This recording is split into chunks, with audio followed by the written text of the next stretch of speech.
અને મેં કલેક્ટર સાહેબને કીધું એટલે કલેક્ટર સાહેબ મુકેશભાઈ 10 મિનિટ મને આપો. મેં ડીડીઓને ફોન કર્યો તરત. ખાણ ખનીજ વિભાગમાંથી નામ ભૂલી ગયો, મને યાદ આવી જાય વાત કરતા કરતા.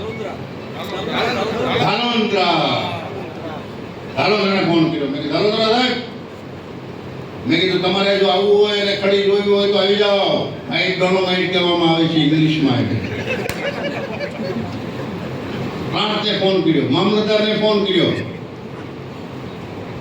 અને ભાઈ તંત્ર રહ્યુંની બાદની જેમ ત્રાટ ગયો ભાઈ ધડામ કરતું અને ત્યાંથી ગાડીઓ આમ રવાના થઈને હાઈવે આમ રવાના થયા. ખડામાંથી ક્યાંક હાઈવે આમ ભાગ્યા. એ પારસ વાળા લોકો ઢગલો કરતું ગયું. તો પારસ વાળા ભાઈ અમારા ઘનશ્યામભાઈ કેમ ગયા? આ ઘનાભાઈ મને મુકેશભાઈ મારે ત્યાં એ ઢગલો કરી ગયા. મેં કે તમારો ફાયદો જે વીકન આવ્યું 1700 ગુણ્યા 20 કરો 33,000 થાય. એટલો માલ અંધારામાં કોણ નાખી દે? અને ભાઈ ભાગ્યા ઉપર દાડા લઈને પણ કરાવ્યો.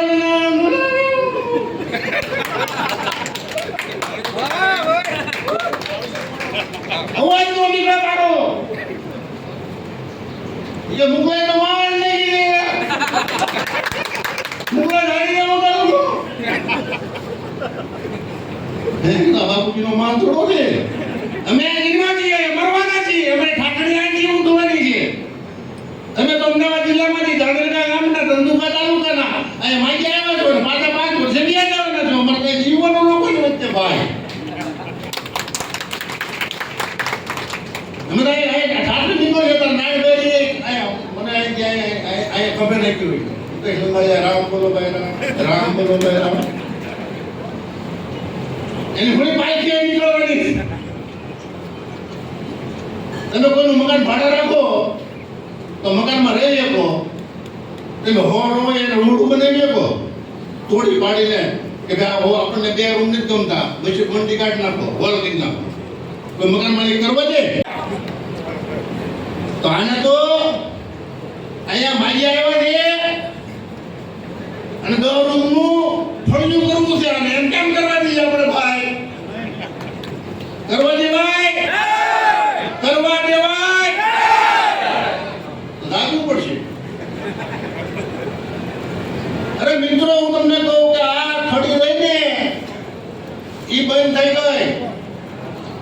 મને એની ફોન આવ્યો મુકેશભાઈ પણ ઢગલાનું હું આપણા કાર્યકર્તાઓને સંતોષ ન થાય. પાછું બંધ થઈ ગયું, પાછું નવું લાવ્યા તરત 2 કલાકમાં. મને કે આ મુકેશભાઈ ઢગલા કેટલા લઈ ગયા? તાલુકા પંચાયતના સભ્યને વાડીએ ઢગલા, તાલુકા પ્રમુખને ત્યાં ઢગલા, દાંતડિયામાં ઢગલા. એમ મેં કીધું ઓહો હું વાત છે. એટલે કામ કરો, હું સવારમાં ગાંધીનગરથી વિજિલન્સ મોકલું છું. સવારમાં 9 વાગે વિજિલન્સ પહોંચી જશે. એવું બધા ગામમાં જાહેર કરતો. એમ મેં કેટલું કરી દો બીજું બાકીનું બધું તમે નહીં ક્યાં કરતા હણામાના ઘરે હોય જાઓ. અને ભાઈ તમને કહું 2 કલાકમાં પાછા કાઢી કરતા મુકેશભાઈ બધા ફોડાઈ ગયા. કે કમ્પ્લેટ કે જેમ ધૂપ માટી ઇન્ડિયા માટી થઈ ગઈ. મેં કીધું આ પ્રતાપ છે. એમાં તો મારા જેને કહેવાય ને કે ભાગીદારે પાછા ઘાયલા કે મારે એને વાંધા પડે નહીં. મને કે મુકેશભાઈ તમને શું વાંધો હતો કે મારા ભાગમાં 25 લાખ આવતા તમે ભાગીદાર આવ્યો કેટલા હતા?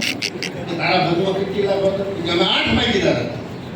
એટલે બોલો 2 કરોડ રૂપિયા હું તમને કહું.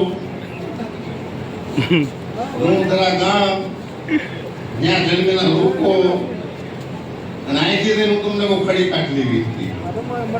અને બાપુને ખડીમાં હું તકલીફ પડી હતી એટલે બધો રાડું જેકારા ગયા. આ હાઈવેનું કામ આ રાજકોટ તાલુકામાં હાઈવે પસાર થયો.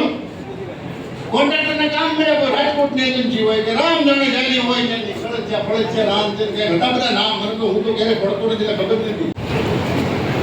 અને માટી ગામમાં આ ધારાસભ્યની ફરતી ચંદ્રા ચોપડે ભાગીદાર અને બધા અંદર બાપુ ભાગીદાર. અધુરામપુર બિજરાજભાઈ કોટ ક્યાં આવ્યું કે તમારો ભાગ. બિજરાજમાં મને કીધું મને કે મુકેશભાઈ કે આપણે મફતમાં ભાગી મેં કીધું તમે નક્કી કરો ભાગીદાર કોણ કોણ છે. તો ગુજરાતભાઈ મને કે આમાં બાપુ તો છે. તો મેં કીધું બાપુ હોય તો મેં કીધું અવડી મોટી જગ્યાના મહંત છે, 100% ભાગીને દઈ ગયો. એના બીજો હોય તો તાણ થઈ જાય. અહીંયા કાર્યકર્તાઓ જે ઠંડા ચોકડી લઈને ગર્વ લે, ગર્વ કઈ વાતનો લે? એટલે આ વર્ષે અમે 60 કિલો મરચું દળાવ્યું, 30 કિલો હળદર દળાવી, 30 કિલો ધાણા જીરું દળાવ્યું, અને અમે બાપુના ઘરેથી દઈએ એવા. ઈ વાતો કરે પાછા.